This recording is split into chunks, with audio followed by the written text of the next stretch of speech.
Bienvenue dans le pouvoir de l'espérance. Le pasteur Eddy Michel Carpin, que nous rejoindrons dans un instant, et moi-même sommes ravis de vous accueillir pour cette série dédiée à un thème universel et profondément humain, la peur. À travers ces épisodes, nous allons explorer comment cette émotion peut nous paralyser, mais aussi nous enseigner et nous renforcer. Alors restez avec nous et découvrez comment transformer la peur en une force positive. Mais juste avant cela, prenons un moment de louange et que ce temps de musique soit une ouverture pour recevoir le message d'aujourd'hui.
Aujourd'hui, on est dans un monde où la peur semble omniprésente, que ce soit à travers les crises sociales, l'économique, les pandémies.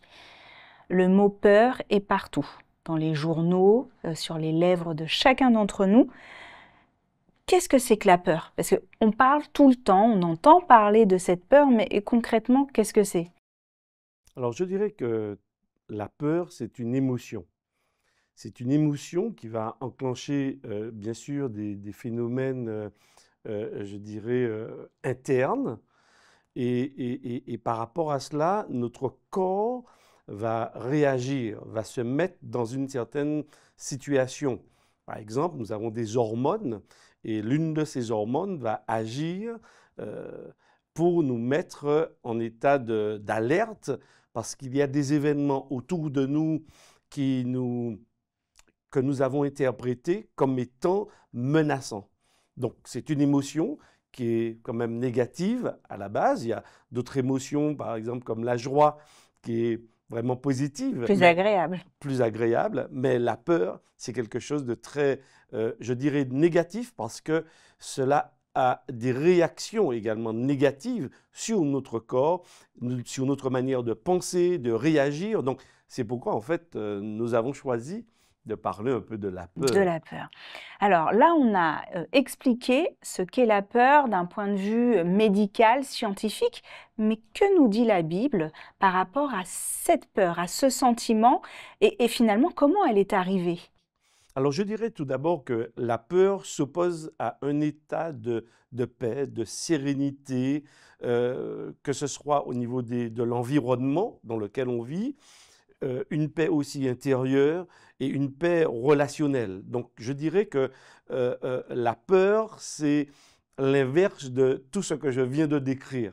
Et effectivement, quand on lit le livre de la Bible, puisque nous nous référons au texte biblique, nous croyons par exemple dans la Bible que Dieu est le créateur de notre environnement, que Dieu est créateur également des êtres humains.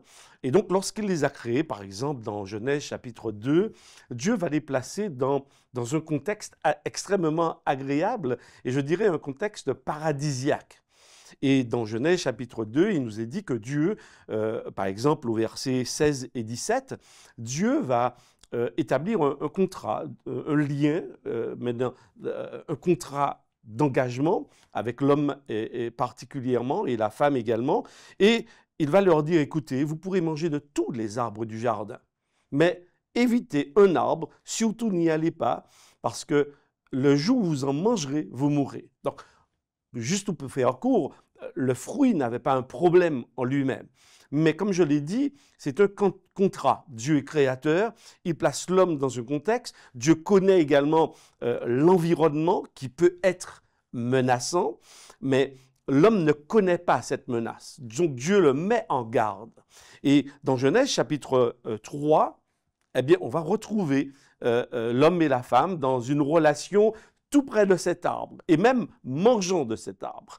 Et qu'est-ce qui va se passer? Par exemple, je vais lire au verset 6, Genèse chapitre 3, verset 6, « La femme vit que l'arbre était bon à manger et agréable à la vue, et qu'il était précieux pour ouvrir l'intelligence. Elle prit de son fruit, en mangea, et elle en donna à son mari qui était auprès d'elle, et il en mangea. Les yeux de l'un et de l'autre s'ouvrirent, ils connurent qu'ils étaient nus, et ayant cousu des feuilles de figuier, ils s'en firent des ceintures. Alors, ils entendirent la voix de Dieu qui parcourait le jardin vers le soir, et l'homme et sa femme se cachèrent loin de la face de l'Éternel Dieu, au milieu des arbres du jardin. Mais l'Éternel Dieu appela l'homme et lui dit, « Où es-tu » Il répondit, « J'ai entendu ta voix dans le jardin, et j'ai eu peur parce que je suis nu, et je me suis caché. » Et l'Éternel Dieu dit, « Qui t'a appris que tu es nu? Est-ce que tu as mangé de l'arbre dont je t'avais défendu de manger? » Et donc là, on voit la naissance en fait de la peur, cette émotion négative. Pourquoi? Parce que premièrement, on constate qu'il y a en fait une infraction à l'engagement.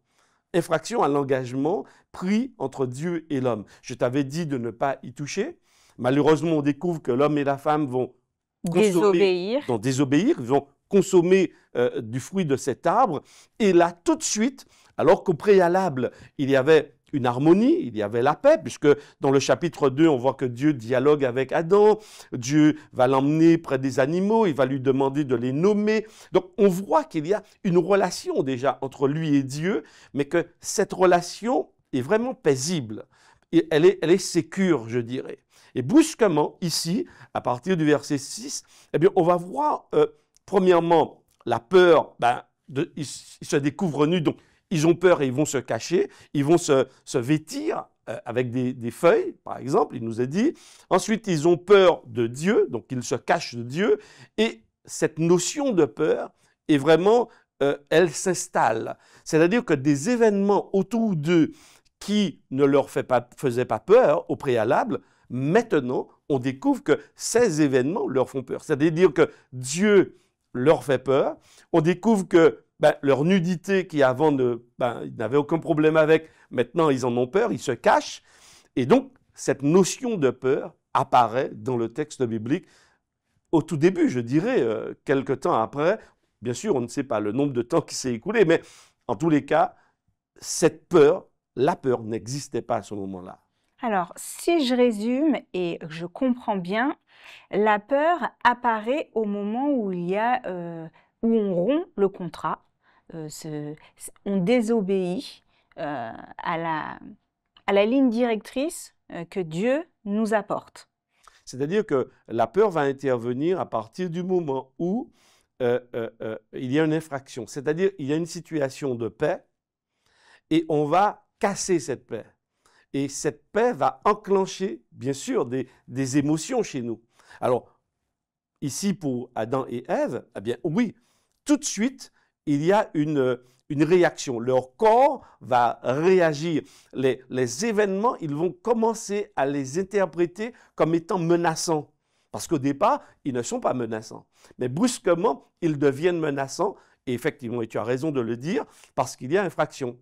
Et là, ça va enclencher tout ce qu'aujourd'hui nous connaissons et toutes les peurs, en tous les cas, que nous connaissons. Alors, tu parles aussi de relation. Et si la relation avait été maintenue, entretenue, et s'il n'y avait pas justement eu cette désobéissance, aujourd'hui, on ne connaîtrait pas la peur. On serait dans cet état de paix, de sérénité, dans un environnement sécure. Ça, c'est ce que nous dit la Bible. Mais concrètement, alors pour nous qui sommes croyants, ça nous semble logique, simple, mais pour celui qui n'est pas croyant, qui ne croit pas et qui pourtant est lui aussi confronté à des peurs. Alors, effectivement, tous les êtres humains, même les croyants, sont aussi confrontés aux peurs d'une façon générale, parce que nous avons une histoire. Nous avons aussi une façon d'interpréter les événements autour de nous. Et comme tu le disais si bien dans ton introduction, il y a aussi plusieurs événements qui nous maintiennent parfois dans un état de peur. Parce qu'effectivement, quand on agit sur la peur des gens, on peut aussi les pousser à avoir certaines réactions. Donc la peur, elle peut être utilisée pour nous pousser à avoir certains comportements. Donc c'est vrai que cette émotion peur peut être vraiment, on peut la manipuler en tous les cas et la maintenir. Donc oui, quelqu'un qui n'est pas croyant en quelque part va chercher, puisqu'il fait face à la peur, il va chercher ses propres moyens pour créer un environnement sécure autour de lui. Par exemple, aujourd'hui, on va mettre un certain nombre de caméras, on va acheter une voiture suffisamment importante pour éviter des accidents, ou s'il y a un accident, au moins qu'on ne soit pas, en tous les cas, abîmé, qu'on ne puisse pas mourir, etc. On va poser un certain nombre de cadres autour de nous pour qu'à l'intérieur, la peur ne puisse pas nous atteindre. Mais en quelque part, c'est la peur qui nous pousse justement à avoir ces comportements. On va beaucoup travailler pour mettre de l'argent de côté pour que finalement, eh bien, on ne se retrouve pas en manque, en situation de manque, et donc on n'ait pas peur de manquer de quelque chose. Donc, quelque part, on met des mécanismes en place Oui. pour justement bloquer, parer cette peur. Mais qu'est-ce que nous dit la Bible? Est-ce que la Bible nous donne des clés aux croyants comme aux non-croyants et finalement à tout le monde pour dépasser, surmonter cette peur et qu'on n'ait finalement nous-mêmes pas besoin de mettre ces mécanismes en place pour garder la peur à distance. Alors, c'est vrai que même un certain nombre de philosophies proposent aux êtres humains la méditation, de se retrouver avec soi, etc., pour retrouver la paix.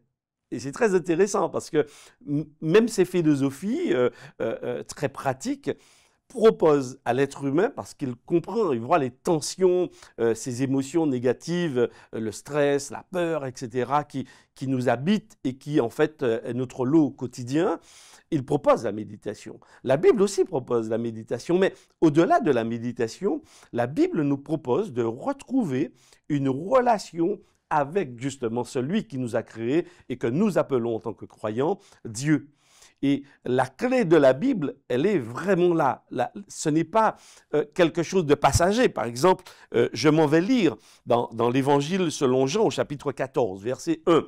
C'est Jésus qui s'adresse ici aux disciples et qui leur dit que votre cœur ne se trouble point, croyez en Dieu et croyez aussi en moi. Donc ici, l'élément froid en Dieu et en Jésus est la clé qui nous permet de traverser ou d'être dans la vie serein.